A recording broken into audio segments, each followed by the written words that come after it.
Bon, Alors, Youssef, la parole est à toi.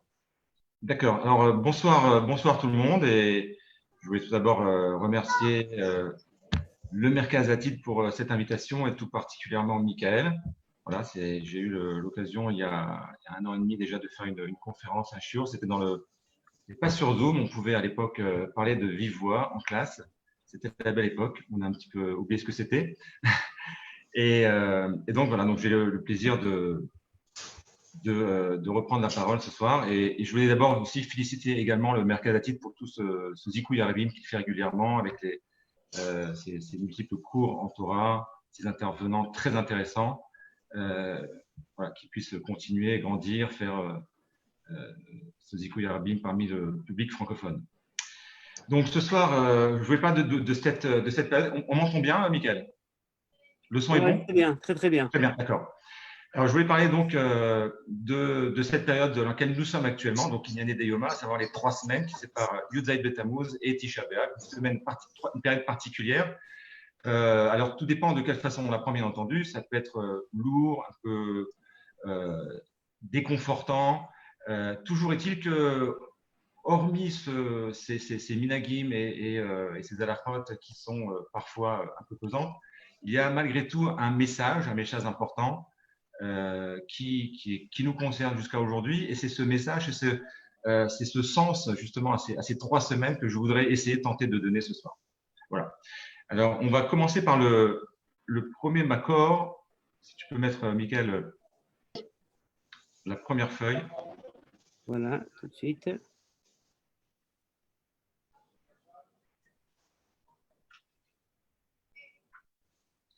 On peut un petit peu agrandir, ouais. Ouais.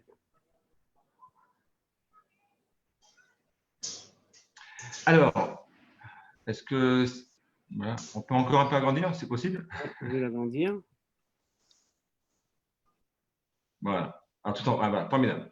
Donc, alors, ce qu'il faut savoir, c'est qu'il y a quelque chose de très intéressant, c'est que parmi toutes les parachutes, eh bien, à chaque fois, les Chachamim se soucient de faire coordonner les grands événements avec les parachutes.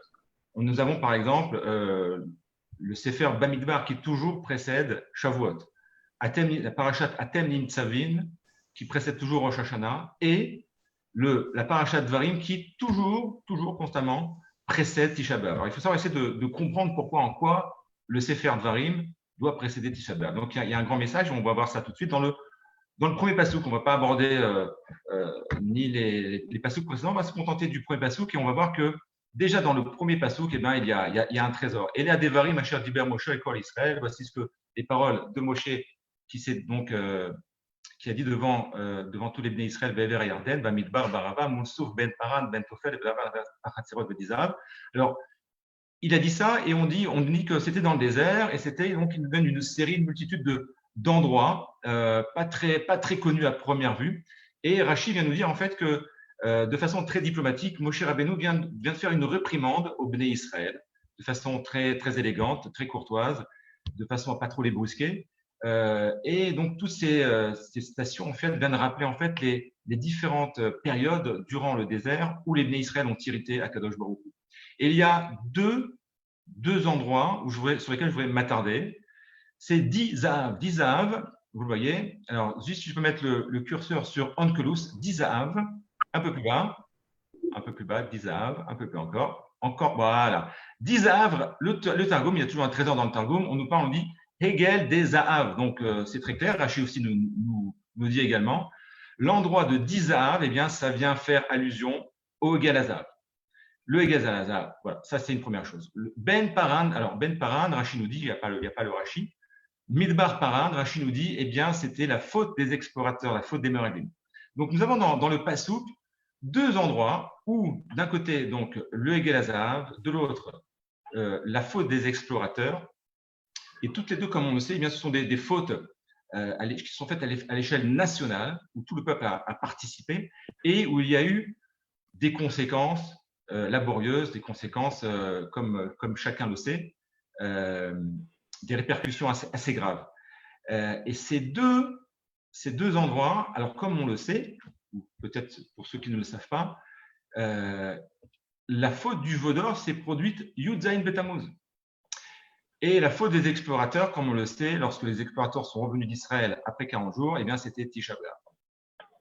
Et Akadosh Baruch Hu nous dit, eh bien, vous avez pleuré de façon gratuite, ouais, alors qu'il n'y avait pas besoin de pleurer, mais au contraire de se réjouir de rentrer en Israël. Eh bien, je vous promets pour les générations à venir, un pleur pour tout le reste de vos générations. Et donc, nous avons là, donc, dans le premier passouk, donc, une allusion à ces 3 semaines entre Yud Zayin Betammuz et Tisha B'Av. Ça, c'est la première chose. Maintenant, je vais donner un petit aspect. Comment? Un petit aspect sur le plan. Alors, il y a d'autres allusions également dans les prochains passages qu'on nous parle de Echa, le passage bien connu de Echa, etc. Echa, et ça, les Vatrem, beaucoup, où bien entendu, on a l'habitude dans certaines communautés de le réciter avec l'air de Megillat Echa. Voilà, ce Echa qui vient aussi, qu'on retrouve dans Megillat Echa, dans l'Haftara également. Donc, il y a une série d'allusions très fortes à cette période et essentiellement à Tisha B'Av. Je voudrais maintenant, après cette introduction, parler sur le côté halachique. Sur le côté halachique. Alors, ce qu'il faut savoir, c'est que dans la Torah, bien entendu, nous ne parle pas de ces 3 semaines, puisque ce sont des minagim, le Beth Amikdash est donné après le don de la Torah, donc ce sont des minagim qui sont de l'ordre de Rabban, bien entendu. Il faut savoir que ces 3 semaines, donc cette période, ces minagim de Havelut, prennent leur source dans les lois de l'endeuillé. Les lois de l'endeuillé qui, eux, prennent leur source de la Torah. Et donc, il y a une différence fondamentale entre les lois de l'endeuillé et les lois des 3 semaines, même si il y a beaucoup de points communs. Puisqu'encore une fois, les lois des 3 semaines prennent leur source et il y a énormément de points communs, comme on va le voir dans quelques instants, des lois de l'endeuillé.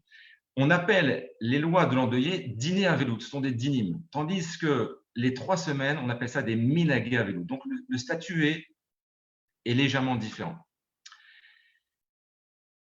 Dans les lois des 3 semaines, eh bien, on retrouve donc une multitude, comme on l'a dit, une ressemblance avec les lois de l'endeuillé, mais pas seulement. Pas seulement. Le fait de jeûner ne se retrouve pas dans les lois de l'endeuillé. On jeûne à Yud Zayin Betammuz, on jeûne à Tisha B'Av, ça n'appartient pas aux lois de l'endeuillé. Les Chamisha Inouim, les 5 interdictions, ne pas chausser des chaussures en cuir, ne pas se oindre d'huile, etc., ne pas manger, ne pas boire, ça n'appartient pas également aux lois de l'endeuillé, mais ces fautes appartiennent aux lois de la tchouba.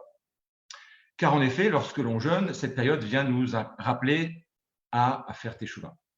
Donc en fait, on a, durant ces 3 semaines, sur le plan halachique, une interpellation historique où on va évoquer, faire des minagim d'Avelut qui vont bien entendu nous rappeler la destruction du Beth Amikdash, mais également une direction vers le futur où nous sommes appelés à faire teshuva. Donc on voit déjà qu'il y a une combinaison dans les halachot entre le passé, la destruction, la tristesse, le désespoir, et un espoir, la teshuva. La teshuva qui doit ramener, puisque dans chaque moadim, nous le disons, Mipnei chatainu galinu me'artzenu, c'est à cause de notre faute que nous avons été chassés de notre terre. Eh bien, en faisant teshuva, eh bien, on espère que Bezrat Hashem, le temple va être reconstruit. Donc, il y a cette fusion, ce mixage dans les halachot des 3 semaines, du passé, de tristesse et d'espoir. Je fais juste une parenthèse. On note également que dans le soir du Seder, a priori, il n'y a pas de rapport. On retrouve également ce mixage, c'est-à-dire que le soir du Seder, eh bien, on va également rappeler l'amertume de l'esclavage, d'une part, mais d'un autre part, par plusieurs coutumes, minagim, comportements que l'on va avoir le soir du Seder, on va également être considérés comme des bénéchourines, des hommes libres, d'accord. Donc, il y a aussi ce mixage. Et il y a un rapport, il faut savoir, entre Pessah et Tisha B'Av. D'abord parce qu'il y a ce double appel, cette double confusion entre le passé et le futur, mais aussi qu'on sait que le jour de Tisha B'Av, dans la semaine, eh bien, c'est le même jour où tombe Pessah.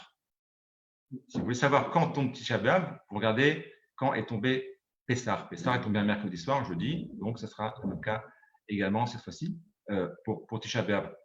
Et la Haggadah a été écrite par Rabban Gamliel, dont on va parler un petit peu plus tard. On verra quel est le rapport avec la Haggadah et la description du temps.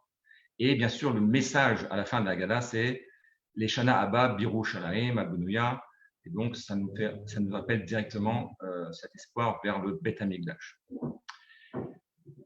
On va continuer toujours sur le plan halachique. Il y a une grande différence, même s'il y a une grande ressemblance entre les lois de l'endeuillé et les lois des 3 semaines, il n'empêche qu'il y a une différence fondamentale. Les lois de l'endeuillé, eh bien, sont décroissantes. C'est-à-dire qu'il y a le matzavu lo alenu, que ces halachot restent sur le plan théorique. Il y a le onen, une personne qui a perdu un proche qui n'est pas encore enterré, les patours des mitzvot, etc. Meto mutal lefanav. Après, il y a la semaine. Il y a l'homme doit s'asseoir par terre, etc. Il y a plusieurs dynimes le concernant. Il y a après les 30 jours, c'est déjà plus léger, et après on passe à l'année. Donc les lois de l'endeuillé, c'est décroissant. En ce qui concerne les lois des 3 semaines, eh bien c'est l'effet inverse, c'est-à-dire qu'on commence par Yud Zayin Betamuz, où eh bien il y a quelques restrictions. On ne se marie pas, on n'écoute pas de musique. On ne fait pas Shirianou, on ne se rase pas et on ne se coupe pas les cheveux pour les Ashkenazim. On passe après à une étape supérieure à Rosh Chodesh Av, où on commence à ne plus manger de viande, à ne plus boire de vin, on ne porte pas d'habits neufs et même lavés pour certains. Voilà. Et après, on arrive la veille de Tisha B'Av, où il y a un issour d'étudier la Torah. Et puis, on doit s'asseoir par terre, manger un plat, etc., comme un endeuillé. Alors, je voudrais simplement, à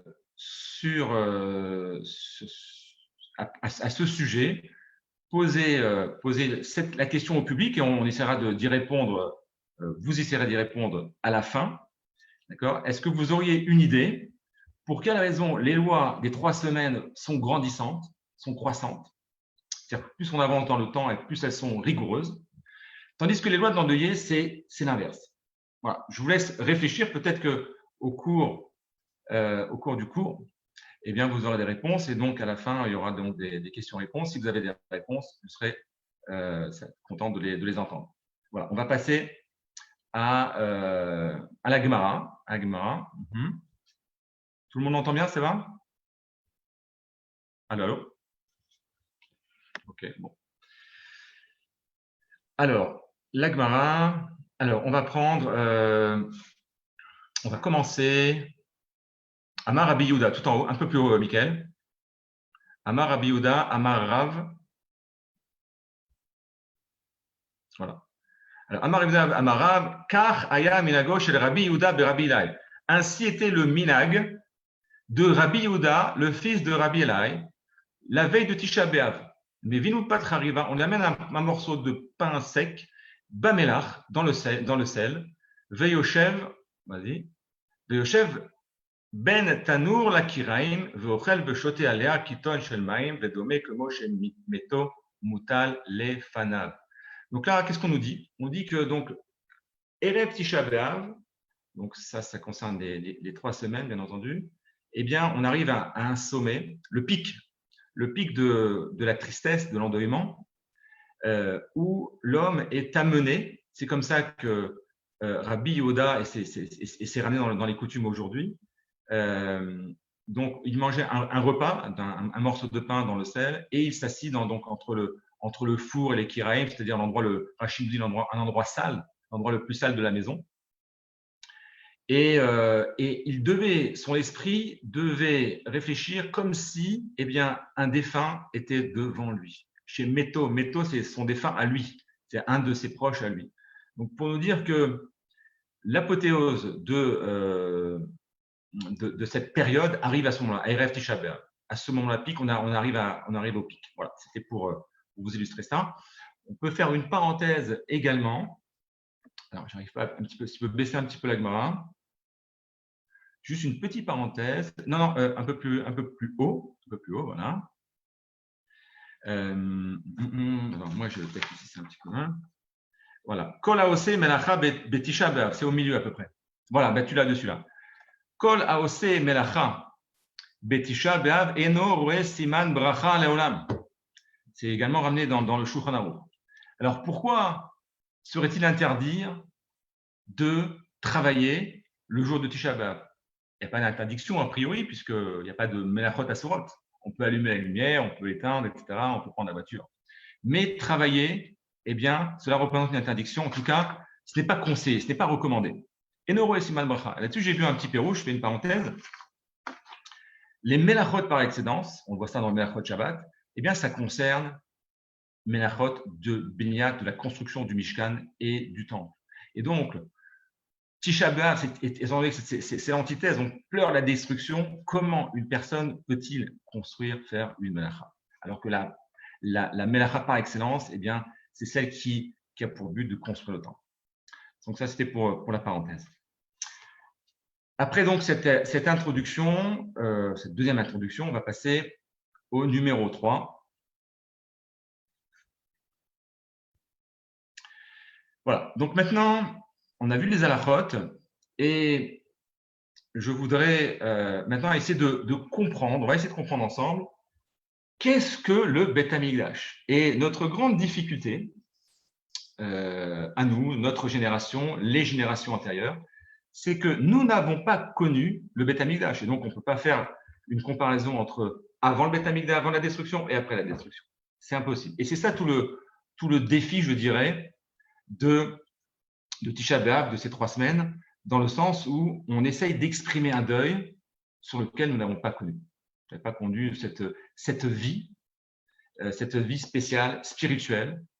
Nous sommes nés, nous, nos parents, nos grands-parents, depuis 30 générations, voire plus, avec un judaïsme sans le Beth Amikdash. Et donc, nous avons cette habitude, et donc, on va essayer de comprendre malgré tout qu'est-ce qu'était le Beth Amikdash, quelle était cette vie fabuleuse.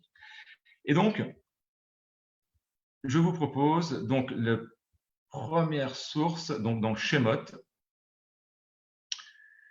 un verset fort connu, où Akadosh Baruch Hu donc demande au Bnei Israël de construire un Mishkan, et il est écrit Ve'asuli Migdash ve'shachanti betocham. Akadosh Baruch Hu demande au Bnei Israël, faites-moi un Migdash ve'shachanti betocham. Tu mettre aussi le doigt sur Onkelos. Ve'ashrei shrinte benayoun, et je ferai résider ma shrina parmi vous. Et donc voilà, on a déjà dans ce pasouk, on a déjà une belle représentation de ce qu'est le Beth Amikdash.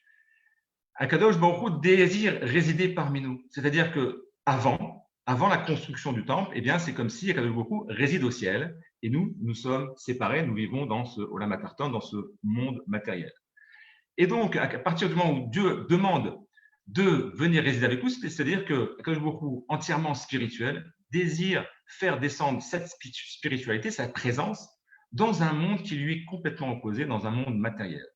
Et donc, le Mikdash, en d'autres termes, on peut déjà comprendre que le Mikdash, en fait, c'est une symbiose entre le monde matériel et le monde spirituel. C'est ce rapprochement des deux mondes qui est tout le défi, je dirais, du peuple juif.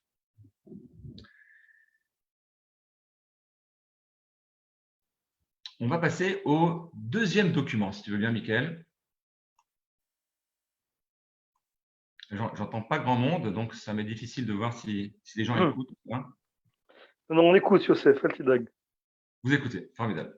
Ah, j'ai reconnu une voix. Youssef, parce que tout le monde est sur mute. J'ai mis tout le monde sur silence, donc en fait, tout le monde ne peut pas parler. Oui, j'ai compris. Non, ça fait un peu bizarre, j'ai pas l'habitude. Si tu peux juste un petit peu agrandir.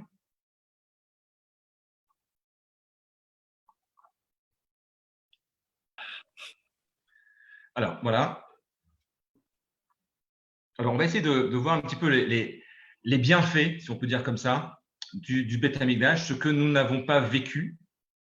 Voilà, donc j'ai ramené une série un peu en français, un peu en hébreu, de ce que nous avons perdu. Voilà. Alors, je vais lire, hein, c'est la lecture en français, c'est un peu simple, on va peut-être un peu expliquer, mais bon, la lecture en principe devrait suffire. Les nations elles-mêmes ont pu en tirer profit comme le rapporte Rabbi Yehoshua ben Levi. Si les nations du monde venaient à prendre conscience des bienfaits que le Beth Amikdash leur octroie, elles le garderaient de sentinelle, de gardien. Quant au peuple juif, en souligner l'importance sera purement superflu. Voilà, ça c'est une première chose. Le Beth Amikdash établissait un rapport direct entre le Créateur et son peuple, une proximité intense, c'est ce qu'on a parlé tout à l'heure. Sa destruction a mis fin à ces rapports privilégiés. Pour bien en mesurer le sens, il suffit de constater jusque dans quelle mesure notre niveau spirituel s'en trouve affecté. Nos sages d'ailleurs le rapportent dans le traité Brachot 32.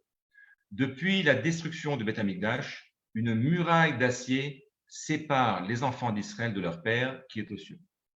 Donc voilà, on retrouve la même idée de la Soulim Mikdash de Shachatim Betocha, mais là c'est l'effet inverse, c'est-à-dire que sans le Beth Amikdash, eh bien vient s'installer une muraille d'acier entre le monde spirituel, entre la Kadosh Baruch Hu, la spiritualité, et les enfants d'Israël, le monde ici-bas. Il y a une séparation qui s'est instaurée.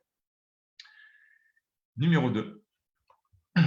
Le traité Megillah, page 12, évoque la perte de la sagesse intuitive. Le Zohar Kadosh dépeint davantage un héritage spirituel en déclin. Les détenteurs de la sagesse ont été fauchés, les opinions faussées.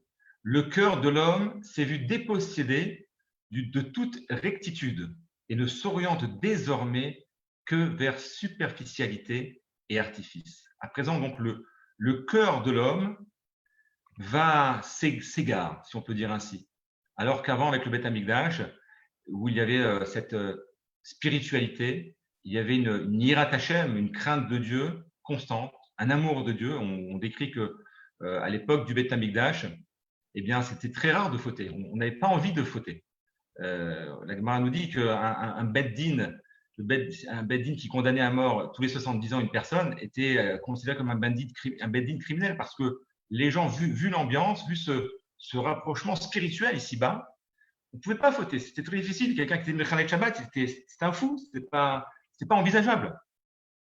Donc aujourd'hui, le cœur de l'homme, voilà, est devenu superficiel, ça s'égare et s'intéresse à des futilités.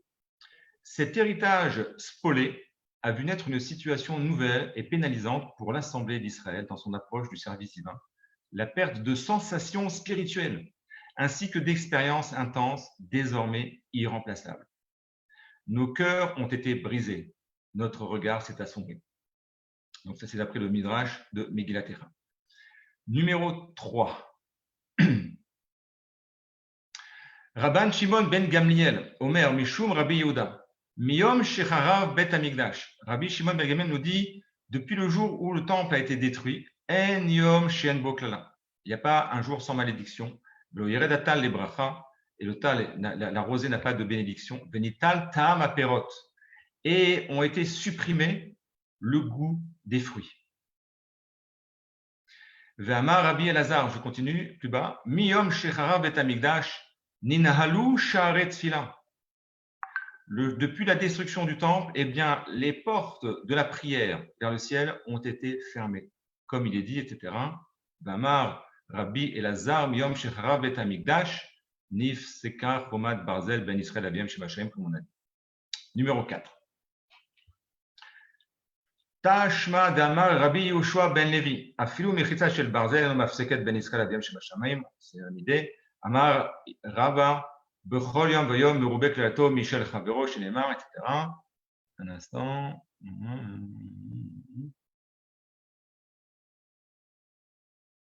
Ouais. Tout en bas du 4, Amar Rabbi Yochanan, Miyom Shecharav Bet Amikdash, Nitla Nevoa Minaneviim, Venitna Lashotim Velatinokot. Rabbi Yochanan nous dit quelque chose d'important pour bien comprendre cette différence de situation. Depuis le jour où le temple a été détruit, eh bien, la névoie a été supprimée aux prophètes et a été donnée aux gens simples et aux enfants.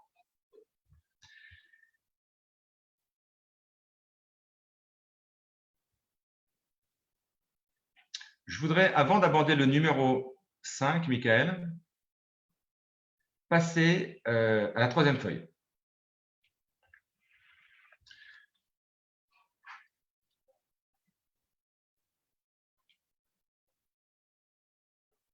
Donc, jusqu'à présent, l'idée qui ressort d'après ces psukim, ces histoires, ces midrashim, eh bien, c'est que on a perdu gros. On a beaucoup perdu.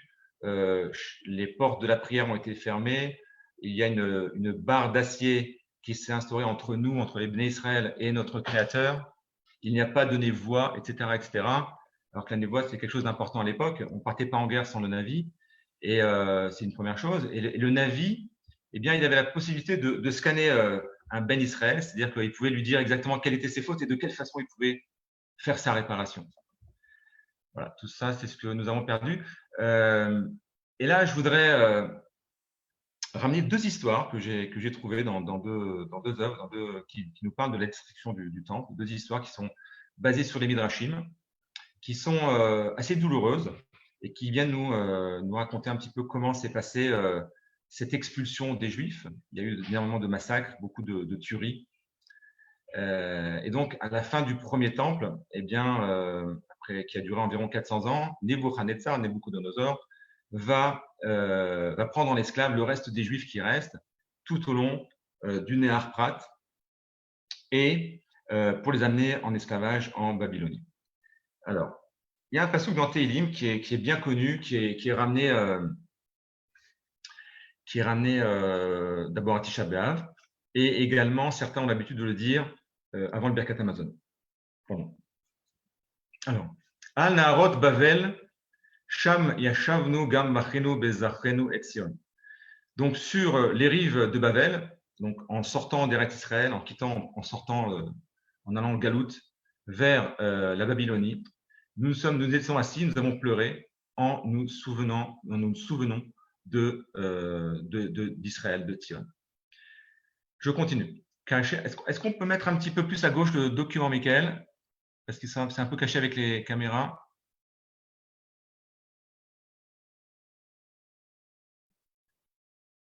Non, bon, c'est pas grave. Ah, voilà, super. Kacher Galou Klal Israël Me'artzam. Hem Yashvu al Narod Bavel ou Bachou.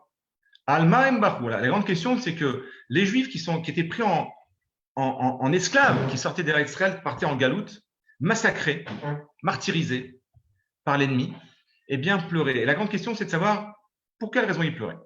Bezochrenu et Sion. Beotam Yerushalayim ayu klal Israël berom hamala ou berega echad nicha vakol. Velo od. Alors, est-ce que j'ai besoin de traduire? On va traduire quand même. Donc, à l'époque de Jérusalem, ils étaient à un niveau très élevé, avec toute leur dignité. Et en un seul instant, eh bien, ils sont tombés de très bas. Velo od et la shaya Nebuchadnezzar aracha yoshev b'sfina. Donc, c'est une histoire qui le Midrash raconte. Nebuchadnezzar, donc sur le Nahar Prat, le fleuve de Babylone, de Nahar Prat, qui amène donc en Babylonie, eh bien, se trouvait Nebuchadnezzar, hu v'chol gdulav v'chol tzara v'imaim kol minei zamer, v'chol malchei Yehuda mushlachim b'shalshalaot shel barzel. Et donc, les différents rois de Judée et tous les Juifs étaient avec des menottes ligotées, des charcheraot, des chaînes, voilà, en fer métallique. Volchim arumim al sfatanar, ils étaient dénudés complètement. Ils étaient sur le bord du Jourdain et ils marchaient donc vers la Babylonie. Nasa Nebuchadnezzar aracha et enav veraotam. Nebuchadnezzar les a vus et il a dit Amar la vadav mipnema olchim alalut belo masol. Pourquoi est-ce que ces Juifs-là, eh bien, ils vont sans charge? Ils sont libres, ils ne portent rien.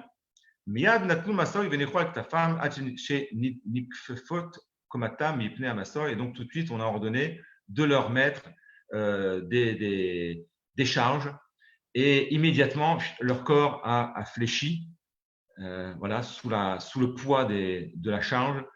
Et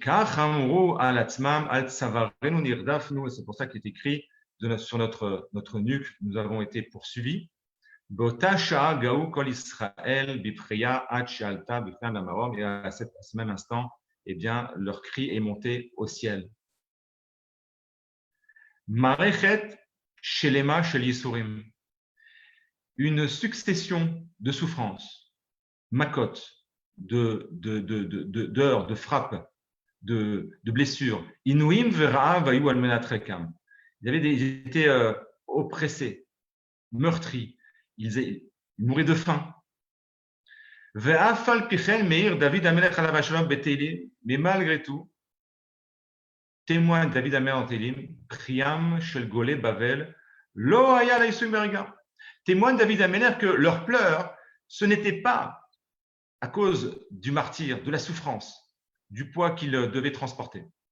Rak al davar echad vayachid bezochrenu et Tzion. C'est parce qu'ils se souvenaient de Tzion qu'ils venaient de quitter ce noble pays, cette dignité qu'ils venaient de perdre, cette shrina.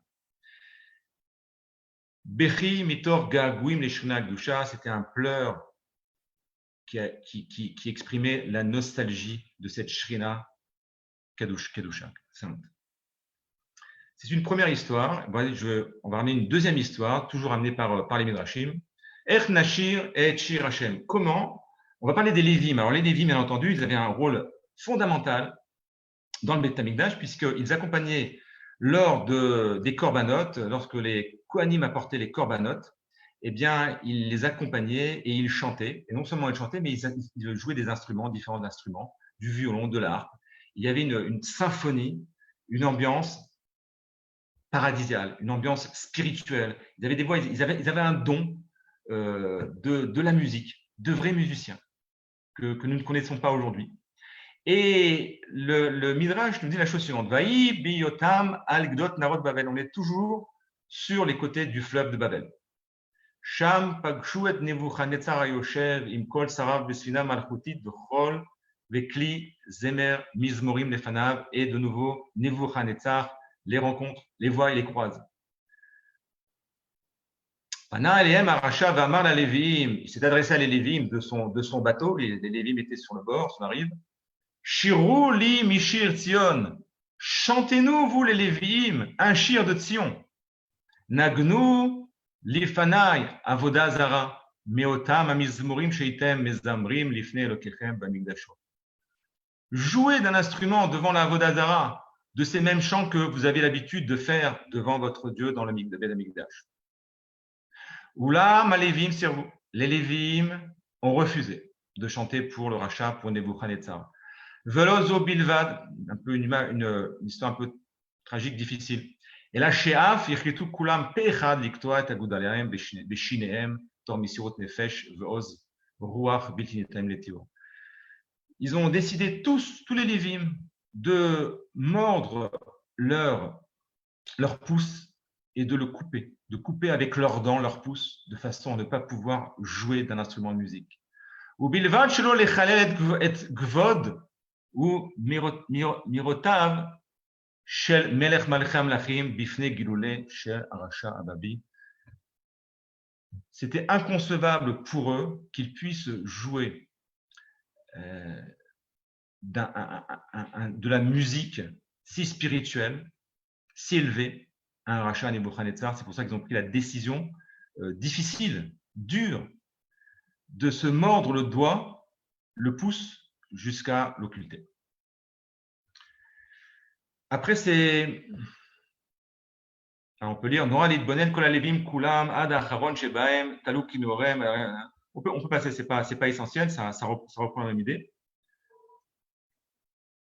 On va revenir à la deuxième page.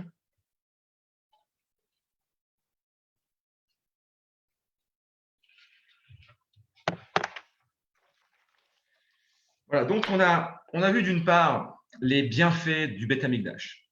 On a vu les souffrances qu'ont endurées les Bnei Israël, les Lévim en l'occurrence. Eh bien, face à cela, la question est de savoir comment les Chachamim de l'époque ont-ils réagi. Comment, à présent, de quoi allait avoir l'air le judaïsme sans Beth Amikdash? C'est une question qu'on ne s'est pas posée, bien entendu, puisque nous n'avons pas nous-mêmes vécu cette période. Mais à l'époque, la question s'est posée. Alors, je vous propose deux attitudes complètement différentes. La première, c'est celle qu'on retrouve dans la Gemara de Baba Batra, et qui nous dit la chose suivante. Alors, c'est juste au milieu. Ah non, pardon. C'est au début. Tanour Rabanan. Mishechara Vabait Beshinea. Lorsque le temple a été détruit une deuxième fois, Rabou Prushim Beisraël. Il y a eu beaucoup d'hommes pieux, des hommes qui prenaient les mitzvot avec beaucoup de respect. On pourrait dire que ce sont des chassidim, des gens très attachés aux mitzvot, les prushim.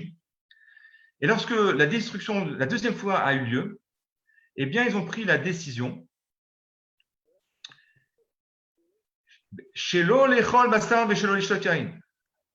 de ne plus, à vie, on parle à vie, de ne plus manger de viande ni de boire du vin. Pas seulement les 3 semaines et les 9 jours, mais jusqu'à la fin de leur vie.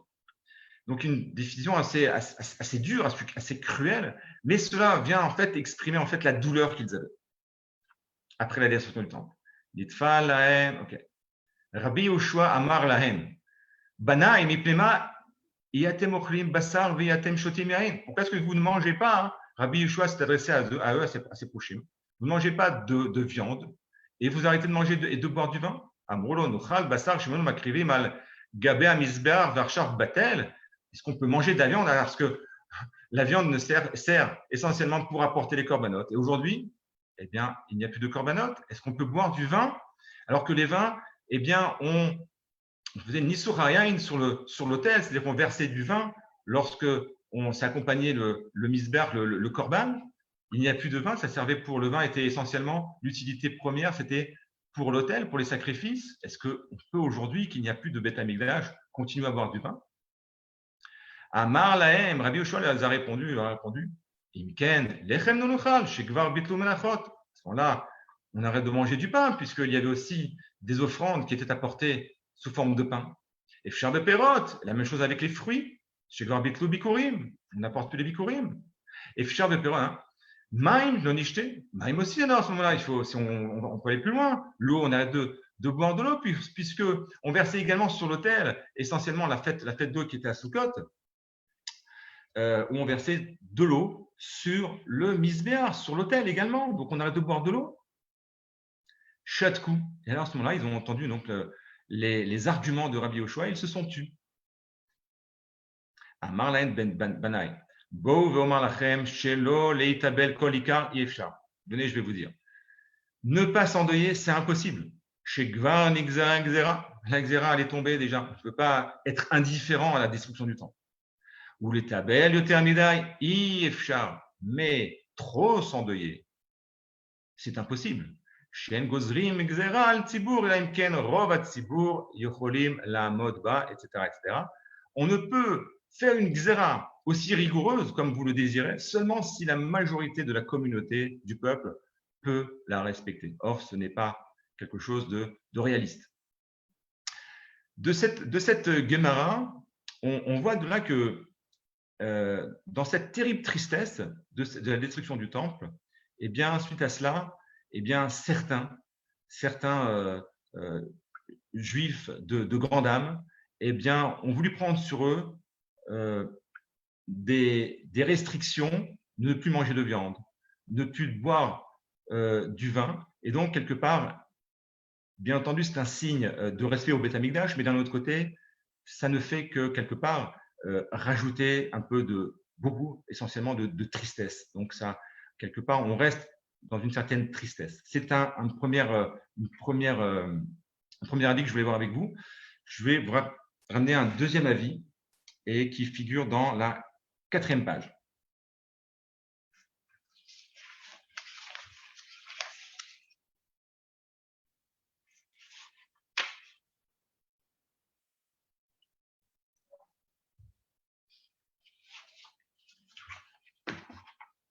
Alors, déjà, on va introduire ce qui s'est passé à la fin du deuxième temple, donc le deuxième temple qui a été détruit par les Romains. Et il y avait une figure principale à l'époque du deuxième temple, c'était Rabban Yochanan ben Zakkai, qui immédiatement après la destruction du temple, eh bien, s'est enfui à Yavne, où il a essayé de reconstruire un nouveau judaïsme, on peut dire comme ça, où il a il a instauré un nouveau Beddin et une multitude d'institutions qui sont en rapport avec la destruction du temple, mais qui ont, on va dire, non pas comme les prochim, un effet néfaste, négatif, mais dans le sens positif, comme on va le voir tout de suite. Si on peut mettre un tout petit peu plus à gauche. Donc, il y a eu beaucoup de takanot, beaucoup d'institutions qui ont été faites à l'époque de Rabban Yochanan ben Zakkai. Son souci à Rabban Yochanan ben Zakkai, ce qu'il a tenté de faire en fait, c'est que toutes les vertus qui se trouvaient dans le Beth Amikdash, il a essayé de les transcrire, de les transférer dans les mitzvot existantes déjà. Et il en a même rajouté quelques-unes qu'on va voir tout de suite. Kapara à la vonot. On sait que pendant le Beth Amikdash, la kapara des fautes, le pardon des fautes était avec le Beth Amikdash, avec les korbanot, avec les sacrifices. À partir d'aujourd'hui, après une des institutions donc, de Rabban Yochanan ben Zakkai, eh bien, ça va être, on va faire la kapara avec la Gmilut Rasadim, Ezra Ruchanit ve Homrit la Zulat. On peut faire le pardon de nos fautes en faisant preuve de bonté, en s'aimant les uns les autres, en faisant du chesed. La deuxième ligne, korbanot. Comment est-ce qu'on va remplacer les korbanot? Très simple. On va instituer 3 tfilotes. Alors, bien sûr, les tfilotes existaient avant le Beth Amikdash, mais c'était de façon très réduite et pas sous forme de dîme d'alacha. À partir de maintenant, eh bien, les tfilotes vont être institués et vont remplacer les korbanot, puisqu'on sait que le korban atamid shel shachar, le premier korban du matin, va être remplacé par la prière de shacharit, shel ben arbaim, par le deuxième korban, tamid shel ben arbaim, par mincha. Ensuite, nous avons les tkiyot shofar. Alors, les tkiyot shofar, lorsque Rosh Hashanah tombait un Shabbat, eh bien, il était interdit de sonner du shofar hors des villes. On sonnait du shofar uniquement dans le Beth Amikdash. Après l'institution de Rabban Yochanan ben Zakkai, tkiyat shofar b'Rosh Hashanah, shechal b'Shabbat, b'chol ir sheyesh bo ben din. À chaque ville, dans chaque ville où il y a un ben din, eh bien, on permet de sonner du shofar le Rosh Hashanah qui tombe à Shabbat. Alors aujourd'hui, non, parce qu'il y a par la suite, les Khamim ont fait deux takanot. On ne peut pas transporter un Mishum Eruv, etc. Mais sur le principe, il a voulu extrapoler une mitzvah qui n'appartenait en un jour unique, le jour du Shabbat de Rosh Hashanah, qui n'appartenait uniquement au Beth Amikdash, eh bien, il a institué également dans toutes les villes où il y a un Beth Din. Le lulav, tout le monde connaît. Il faut savoir qu'au Beth Amikdash, Nagou la set est un lulav avec qui fait un misbar le Mesher Shiva Yamim. Durant le Beth Amikdash, on faisait du lulav, pour nous aujourd'hui c'est évident, 7 jours. Aujourd'hui on fait 7 jours. Au Beth Amikdash aussi on fait 7 jours. Mais à l'époque du Beth Amikdash, on faisait, en dehors du Beth Amikdash, à l'époque où le temple était construit, on ne faisait que le premier jour. On ne faisait pas les 6 autres jours. Tandis qu'aujourd'hui, Rabban Yochanan ben Zakkai a institué, toujours avec le souci donc de transférer, de se rappeler les lois qui concernent le Beth Amikdash, et bien institué, d'extrapoler cette mitzvah unique qui était uniquement à la base instaurée pour un jour, de le faire sur les 7 jours. Pessah, on a parlé tout à l'heure de Pessah, bon, on revient à Pessah.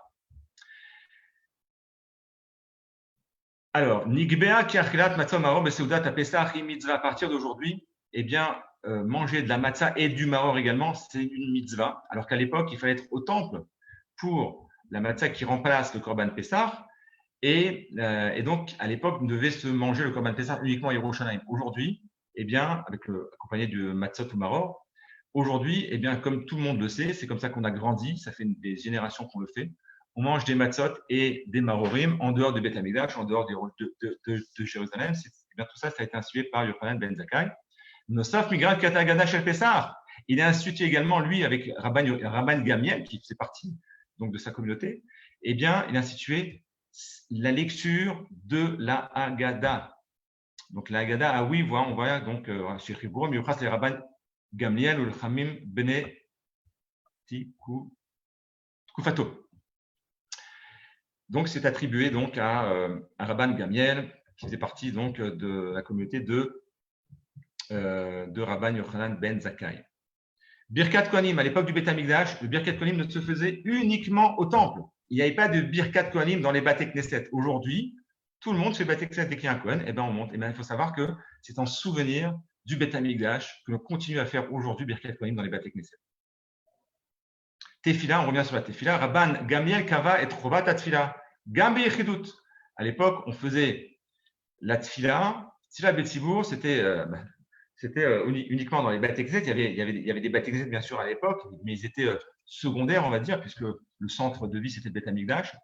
Et il n'y avait pas cette inyan, cette mitzvah de prier tout seul. Rabban Ben Gamliel, donc, a institué de faire les 3 tfilotes par jour, même d'un individu qui est seul, qui n'a pas la possibilité de faire, d'être en minyan. Donc, pour faire ce qui ressort de tout cela, c'est que Rabban Yochanan ben Zakkai, après la destruction du temple, va refonder un nouveau judaïsme avec une nouvelle face, sans le Beth Amikdash, le plus grand des défis. C'est quelque chose d'entièrement nouveau. C'est un leurre, c'est une grande tristesse de vivre sans le Beth Amikdash, mais malgré tout, Rabbi Yochanan ben Zakkai va malgré tout décider de créer un nouveau judaïsme en insérant une multitude de mitzvot, de minagim qui existaient à l'époque du Beth Amikdash, de l'insérer dans les mitzvot sans le Beth Amikdash, comme on l'a vu, les tfilot, le lulav, tkiot shofar, birkat kohanim, etc., etc. Un élément fondamental également, c'est qu'il va, à partir de maintenant, décider que les Bate Knesiot vont être le centre de la vie juive, le centre de la communauté. Il n'y a plus de Beth Amikdash, et bien aujourd'hui, les Bate Knesset sont ce qu'on appelle Migdash Me'at, un condensé, un microcosme, un Migdash microcosme. Et donc, on va centraliser, Rabban Yochanan ben Zakkai va instituer que le Beth Knesset va être le centre de la prière, le centre de l'étude de la Torah, le centre de la vie juive. Tout cela dans le souci, en fait, d'essayer de redonner un espoir, de refaire revivre le Beth Amikdash après cette tragédie, cette grande peine, ce grand désespoir qui était dans le cœur de tous les Juifs, de tout Israël. Et aujourd'hui, donc, beaucoup de mitzvot, comme on vient de le voir, eh bien, ont été institués justement directement à la suite de la destruction du temple et viennent nous rappeler, c'est une chose, mais également, je dirais même mieux, nous mettre en relation directe avec le Beth Amikdash, puisque une multitude de mitzvot n'étaient pas pratiquées à l'époque du Beth Amikdash, ni au Beth Amikdash, ni en dehors du Beth Amikdash, mais aujourd'hui elles le sont, tout simplement pour nous mettre en contact, pour vivre un petit peu, si on peut dire ainsi, encore le Beth Amikdash de nos jours, et nous donner cette lueur d'espoir que ce gagouim, cette nostalgie que les Juifs vont avoir envie donc de reconstruire, de revivre un judaïsme plein, un judaïsme non pas partiel, un judaïsme complet avec le Beth Amikdash. Je voudrais juste finir avec une touche positive. Et là, voilà, ça c'est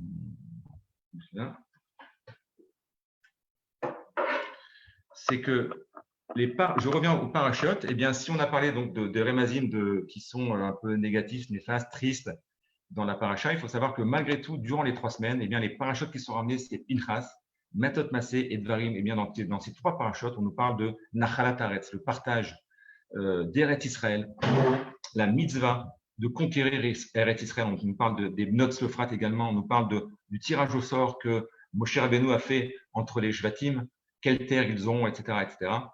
Et donc, tout ça pour nous redonner cet espoir que cette envie, cette nostalgie, ce désir plus profond de revivre sur notre terre. Et je ramènerai pour finir le passouk de Sefer Zechariah, Ko Amar Hashem, le quatrième jeûne, Tzom Arivi, Vachamishi, Ashvi, Va'asiri, Yeh, les bêtes, Yehuda, les Sasson, le Simcha, ou le Moadim, Tovim, Ve, Aemet, Ve, Shalom, Aevu. C'est sur cette dernière phrase que je voulais finir, une phrase objective, une phrase d'espoir amenée par le prophète Zechariah, c'est-à-dire que toutes ces fêtes, et comme on le sait, à Tisha B'Av, eh bien, on ne dit pas Tachanoun, une des raisons pour lesquelles, c'est que, eh bien, dans le futur, ce sera un moed, ce sera une fête. Et donc, c'est ce que nous souhaitons à tous, que très prochainement, eh bien, avec la reconstruction du temple, nous rejoignons donc un judaïsme non pas partiel, mais complet et entier. Shalom. Toda Rabba Yosef pour ce bel exposé. Et on a quelques minutes pour des questions. Donc, les personnes qui souhaitent poser des questions, vous pouvez vous démuter. Ça veut dire, en fait, ouvrir votre micro et poser la question. Y a-t-il des questions? Oui, j'ai une question. Alex. Allez-y. Vous m'entendez? Allô? On t'entend, Alex. Oui, alors, rebondir ce que vous avez dit justement au début de votre exposé, c'est sur le deuil. Et ce qui est intéressant de noter, c'est que c'est justement cette période de deuil de Shiva Asar B'Tammuz à Tisha B'Av est inverse au deuil personnel. Ça veut dire que le deuil personnel va en s'amenuisant, alors que c'est l'inverse de cette période de Shiva Asar B'Tammuz. On va lentement avec quelques interdictions, et à partir de Rosh Chodesh, on ne mange plus de viande. La semaine chez Khalbo, la veille, on mange qu'un repas, et le jeûne, jusqu'à arriver à son paroxysme. Et non, mais cette différence-là, elle est un peu intrigante, quoi. Ah, vous voulez répondre à la question? Non, mais justement, c'était une question. Pourquoi... Ah, vous renforcez ma question. Si vous voulez. Non, c'est comme ça que j'ai compris. Ou alors, je n'ai pas compris la question. Si, non, mais pourquoi en gros ça va, ça va en sens inverse d'un deuil personnel, cette période C'était la question que j'avais posée au départ. Bravo. Si quelqu'un... Ah, ok. Vous êtes peut-être venu en cours de route, je ne sais pas. Toujours est-il que si quelqu'un a une réponse, c'est le moment. Ah. Michael? On va d'abord essayer d'avoir encore des questions, s'il y en a encore des questions, et après on réfléchira ensemble. Ou si vous avez certaines idées concernant cette question, donc qui est pour un deuil individuel, la veloute, le loi de deuil vont en fait en diminuant, alors que pour le deuil collectif, les minagé à veloute vont aller en crescendo. C'est très intéressant comme question. Est-ce que vous avez des idées ou des questions? Ouais, j'ai des questions. Big timide. Vous m'entendez? Youssef, Oui. est-ce que ça a un rapport avec le fait que… Alors là, c'est Raphaël qui prend le micro. Là. Raphaël. Est-ce que ça a un rapport avec le fait que, comme tu as dit, depuis que la destruction du temple, il y avait un mur entre Hachem et son peuple, et qu'entre guillemets, il n'y avait plus de communication en fait. Et donc, quelque part, le Ham Israël aurait été en deuil de Hachem, et donc c'est pour ça que ça va crescendo. Le 17 Tammuz, c'était une brèche dans le temple, et le 9 Av, c'était complètement détruit. Est-ce qu'on peut faire cette analogie? J'entends, c'est possible. J'avais une autre réponse, mais ça peut être une réponse. D'accord. Bon, ben, je suis impatient d'écouter ta réponse. S'il y a quelqu'un d'autre qui a des idées, bien entendu. Ouais, j'ai des questions. On a pris le Teilim de Al-Nerod Babel qui a été écrit par David. Comment il savait que la première galoute viendrait de Babel?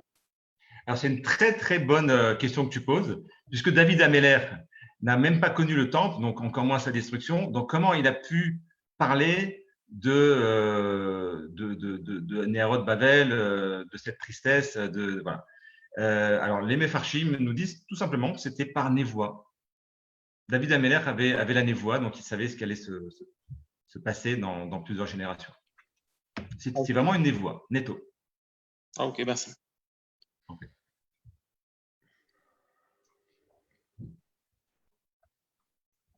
Youssef, Oui, avant que tu répondes à la question, il y a quelque chose qui me dérange un petit peu. Je vais t'en te prie. dire, c'est que le dagesh sur la tristesse, ça me paraît vraiment chrétien. Nous, les juifs, on doit toujours privilégier la joie au maximum. Et la preuve en est, c'est qu'on dit, Ben Hametzarim, on ne dit pas qu'il faut être triste, on dit Mamit Besimcha. La type de On Simcha, dit c'est vrai, tu as la raison. joie. Tu as entièrement raison. Tu as entièrement raison, mais ce qui ressort de tout ça, en fait, le message, c'est bien que tu en parles, c'est qu'effectivement, il ne faut pas augmenter dans la tristesse, bien entendu. Il faut comme l'a dit dans la Gemara qu'on a ramené dans Baba Batra, il faut ne pas s'endeuiller, c'est pas possible, mais s'endeuiller trop, c'est pas non plus, il ne faut pas tomber dans l'excès. Il faut savoir faire la part des choses, mais je pense que le message de ces 3 semaines, de ces à la fois de 3 semaines, c'est à la fois de bien comprendre notre peine, donc de l'exprimer par des minagé avelout, mais tout cela dans un but à ce qu'on réalise sincèrement qu'au fond de nous-mêmes, on est en train on vit un judaïsme très partiel. Un judaïsme très partiel dans lequel malheureusement on est né comme ça, mais il manque 250, 260 mitzvot. Donc, il n'y a pas du tout de plénitude dans ce judaïsme. Et j'avais donné un cours un petit peu semblable il y a quelques années à des jeunes étudiants, et je leur avais donné un petit peu cette parabole, cette image. Imaginez qu'aujourd'hui, un petit peu pour illustrer un petit peu ce manque, étant donné qu'on n'a pas connu la destruction. Par contre, ce qu'on sait, c'est que nous qui vivons, enfin, partie d'entre nous depuis des années et des années en Eretz Israël, admettons que Dieu ne plaise, que demain, eh bien, nous partons en galoute, c'est-à-dire que nous sommes chassés de notre pays, eh bien, on retourne chacun dans son pays, en Australie, en Belgique, aux États-Unis, en France, au Brésil, etc. Eh bien, je suis persuadé que ça ne se fera pas, bien entendu, mais si ça devait se faire, il est évident que cette peine d'avoir quitté le pays, d'avoir quitté le Eretz Israël, lorsque l'on va retrouver nos communautés en France, on ne pourra pas parler un jour d'Eretz Israël. Et on fera tout pour marquer ce souvenir d'Eretz Israël. Avec le Beth Amikdash, c'est exactement la même chose. Ceux qui ont connu le Beth Amikdash ne pouvaient pas ne pas marquer le coup, c'est impossible, c'était inimaginable, c'est trop fort. Certains ne voulaient pas manger de viande, etc. D'un autre côté, il faut faire la part des choses, il faut continuer à vivre, il faut vivre aussi. Il y a un message d'espoir, c'est tout, c'est un petit peu ce que je voulais dire justement en ramenant Rabban Yochanan ben Zakkai, c'est que outre la tristesse et le deuil, il y a aussi ce message d'espoir avec les mitzvot qui sont marqués par le souvenir intrinsèque du Beth Amikdash. Donc on vit aujourd'hui sans le savoir, mais un certain comportement qui se faisait au Beth Amikdash, et donc de par là, on vit un petit peu avec le Beth Amikdash, et on doit avoir cette nostalgie pour mieux avoir envie, si on peut dire comme ça, de vouloir le reconstruire. Et Youssef, moi j'aimerais essayer de proposer une piste de réflexion sur la question que tu as posée. Et en fait, l'idée, ce serait peut-être que, donc la question, pourquoi les 3 semaines, ça va en crescendo, alors que le deuil personnel individuel, il va justement en diminuant. Et peut-être qu'en fait, que c'est lié à la façon dont une personne a de se souvenir et de créer sa mémoire envers certains événements. Un événement qui est personnel, qui est individuel, comme un deuil, une personne qui décède autour de nous, en fait, au début, on a besoin donc d'action, de rites pour mettre ça en place. Et puis même si au bout d'un moment, il faut continuer à vivre, mais quelque part, la mémoire de cette personne reste en nous. On n'a plus besoin de signes extérieurs pour s'en rappeler. Alors que lorsqu'on a un deuil collectif, justement, surtout un deuil collectif et qui est tellement loin comme le Beth Mikdash, alors peut-être qu'on a besoin justement de signes extérieurs pour s'en rappeler, parce qu'on tend à les oublier. Et plus on s'approche du point oméga, et plus on a besoin de signes justement qui viennent nous signifier la chose. Ça veut dire qu'il y aura en fait quelque part une sorte de corrélation négative entre ce qu'on fait et ce qu'on la chose à laquelle on pense véritablement. Voilà, c'est peut-être une idée qu'il faudrait creuser. Alors, je peux dire qu'à 99%, tu as répondu à la question. Ah, bon. Voilà, vraiment encore la cavode. Je vais peut-être essayer donc de donner ma réponse. Hein. Il y a peut-être d'autres réponses, encore une fois. Il n'y a pas forcément une réponse. Hein. Donc, comme a dit Michael, en fait, pour un peu compléter, lors d'un deuil individuel, lorsqu'on perd un proche, Loréno, eh bien, ce qui se passe, c'est que l'émotion est très forte le premier jour. Les 7 jours, elle est très forte aussi, elle va en s'atténuant. Et bien entendu, dans la psychologie humaine, on a besoin de faire évacuer des fortes émotions. Donc, les premiers jours sont extrêmement intenses puisqu'on a connu cette personne qui nous était chère, cette personne qui était proche de nous. Et après, donc, on va ainsi de suite. Donc, la Torah, les Chamim veulent nous ordonner en fait de bien vivre ce deuil. C'est quelque chose d'indispensable. C'est une nature humaine. Même les non-juifs ont besoin de vivre également cette séparation, cette peine. Mais cette peine ne doit pas rester. Bien au contraire, elle doit s'effacer puisque on donne l'espoir. La vie continue. La vie continue et donc il faut progressivement, après qu'on ait bien évacué ces émotions, reprendre la vie, continuer à construire le monde spirituel, le monde matériel. Donc c'est pour ça que ça va graduellement en s'atténuant. Par contre, pour ce qui est du Beth Amikdash, nous n'avons pas connu comme cette personne proche avec qui nous avons vécu. Nous, étant donné que nous n'avons jamais connu le Beth Amikdash, eh bien pour se rappeler dans notre chair, dans nos gènes, eh bien les Chamim ont institué des minagim, des coutumes qui sont progressives et qui viennent en fait parce que si on vient du jour demain, demain on n'a rien fait, du jour au lendemain c'est Tisha B'Av. Mais on n'est pas préparé. Pourquoi on jeûne? Pourquoi? Qu'est-ce qui se passe, etc. On a besoin d'une préparation. Et cette préparation doit se faire progressivement pour que jusqu'à le jour de Tisha B'Av, eh bien, on l'aborde avec toute sa valeur, avec tout son sens. Voilà, c'est avec tout son sens. Donc, c'est pour ça que ça va de façon graduelle et ça ne peut pas venir dégressivement. Voilà. Eh bien, écoutez, Toda Rabba, Yosef, Toda Rabba, un grand merci pour cette préparation. Et on essaye de souhaiter à chacun, donc évidemment, de jours meilleurs à tous les niveaux. Et espérons que tout celui qui prie pour Jérusalem, Zoché Veroé Bevignana, eh ben, aura la joie de voir sa reconstruction. Bonsoir à tous et merci beaucoup, Yosef. Merci beaucoup. Shabbat Shalom, de bonnes nouvelles. Merci beaucoup, Yosef. C'est très intéressant. Merci à l'organisateur. Merci. Razak, merci.